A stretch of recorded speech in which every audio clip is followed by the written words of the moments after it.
Hello, YouTube. It has been a bit since I posted anything. I've been busy with music.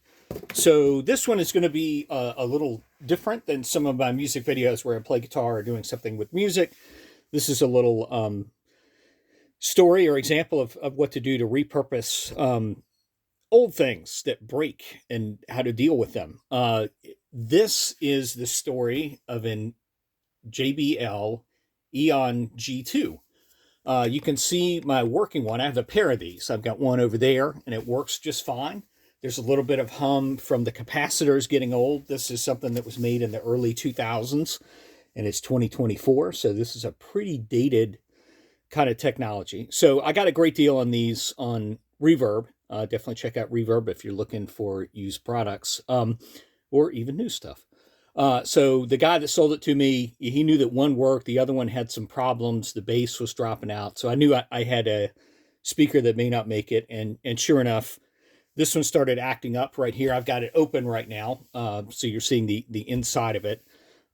These are really powerhouse speakers. They're great speakers. I've used them over the years since they came out in the early 2000s.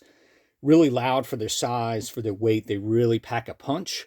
But it's a pretty dated technology. So when the amplifier board in this one started going bad, I initially tried to go through and repair things by recapping it. I'll grab the circuit board and kind of walk through what I did. I found a great video on YouTube that showed how to replace the bigger capacitors, and I did that successfully.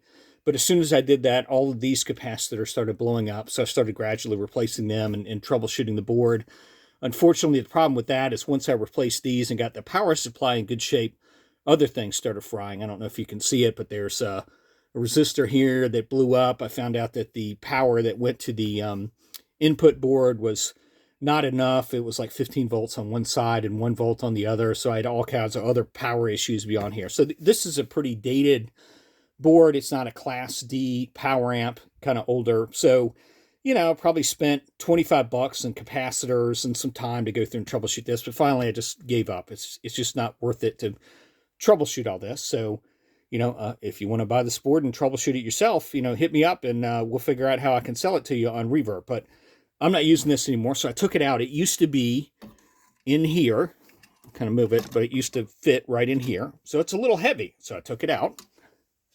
I took out the power board, and this works fine. This is where the power comes into it. And I took out the transformer. And what the transformer does, it used to be mounted right here. And this is really heavy. So after I took all this stuff out, I basically got an EV speaker, or I'm sorry, a JBL speaker that's about 10 pounds lighter. I'm going to turn this into a passive speaker because it was active with that power amp board. Now it's a passive speaker. The advantage of that is this woofer in particular is a neodymium type magnet. I'll let you go read up on that and check out other YouTube videos. But that means it's a very powerful magnet. It's a lot better than all the typical magnets that you get in PA speakers, particularly 15-inch. So it's a monster. It's got a high sound pressure level, very efficient. So turning it into a passive speaker, so I kind of walked through some testing I did. This is a cheap little crossover that I got from Amazon. It's got little jumpers that you use to change the crossover point. I just used this to make sure everything worked.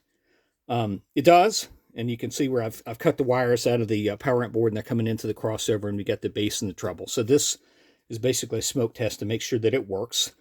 I'm going to put in this. It's a PRV. It's a crossover that's meant for a PA speaker. So this one has a lot of features. The thing that I like particularly about this is that it can handle the wattage I intend to put through this JBL speaker. It's also got some nifty things like you can attenuate the horn so that the level of the horn, the SPL of this is like 105. And the SPL of this speaker is like about 100. So you've got a 5 dB difference where the treble is always going to be louder. So this has some jumpers so you can attenuate that. And it also allows you to change the crossover dB. So I'll let you look that up. But it's a PRV crossover. So I'm going to put that in right here. Since I finished cleaning some things out, it's going to fit in this spot right here. The JBL Eon is going to be honestly, about 10 pounds lighter now that I've taken out these things. And then I can use the speaker with other power amps. This is sort of my, again, testing it out, but I'm going to put in a jack so that I can plug in a 1/4 inch speaker cable into it and then turn this into a passive speaker. So although the power amp itself is fried and gone, this speaker is so old you can't get the spare parts, and if you can find them on eBay and stuff, they actually cost a lot more than I actually paid for this one and that other one. So it's not worth it. So this is a good story about how to repurpose older technology or older music gear and making it work for you. So once I convert this to a passive speaker, I'll be able to use it just like I did, or just like I do that other one. It's just I'll need a power amp for it, and I've got power amps. So I'll be able to plug in my power amp through some kind of jack, similar to this that I'm going to mount in the side here. I will reassemble this. It will have the new crossover right here, and it will still be the great sound that you get from the JBL Eon G2. It's just the power amp's coming from somewhere else since I took out all this older, I think that's a AB power amp. It's an older one. I've got Class D power amps now, which are a lot more efficient, a lot lighter, and I can do some different things with them. So this is what the inside of a JBL Eon G2 looks like, particularly after you take out all the stuff and make it into a passive speaker. So I'll keep everybody posted on how that goes. My intended use for this is as a monitor and taking it to jam sessions where I don't need a super amount of wattage. These things come with, or at least that power amp right there is a 400 watt power amp. So I've got a power amp like that size, but I kind of anticipate using this for going to little jam sessions. So I might give it 100 watts. So to be less wattage, if needed, I can pull out one of my bigger power amps and give it a lot more wattage here.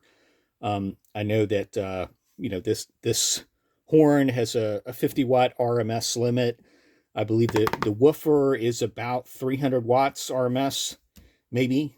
So I got to do some more reading up on the service manuals. Again, this is a much older piece of music gear from the early 2000s. Things don't last forever, so always think about that when you have something that breaks. Can I continue using this thing? Do I have to get another one? Is it time to take it to the trash dump? Is there anything I can pull out of it? Because there's often uses that you can put your older gear into. For example, this little crossover I had lying around because I tend to use it when I'm messing with speakers. It's not a good choice for this because the crossover point is the lowest it can go is about 4,000, and the crossover between this and this needs to be about 1,500 hertz. So it's not going to work for this, and it probably doesn't have the wattage. Anyway, so it's a good little spare part to have. But once I get this guy in here, I'm going to have another great PA speaker. I just need a power amp for it. But for those of you that have Eon G2s, you are aware that these things are heavy. They're heavy powered speakers. Like, I don't know if you can see it, but I've got my little stack of powered speakers over here. They're generally, particularly the ones with Class D amps that are built in, they're at least 10 pounds lighter than these Eon G2s. So you get a lighter weight with a Class D amplifier. So that's one of the drawbacks of using the older tech or the older music gear as newer stuff comes along. These JBL Eon G2s, monster speakers, really efficient, but they're kind of heavy because they're using older technology inside of them. The newer JBLs, the newer powered speakers that you can get from Mackie, from, you name it, they usually have Class D boards in them, so they're a lot lighter. So that's what I'm going to get out of this. It's at least 10 pounds, if not more, lighter. You can see that it's a metal case. That's one of the things that makes this such a very efficient speaker set. So I can't get rid of the metal part here, but certainly the things like the transformer and the board. So I'll keep you posted on how it's going, but that's how you convert a JBL Eon G2 into a passive speaker.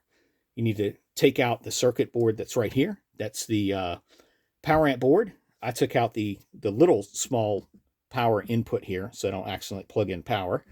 And there was a transformer that was mounted here. That's that circular thing, and I took that out. And the transformer is actually, that's the heaviest thing in this. So now this thing is substantially lighter. So I'll keep you posted.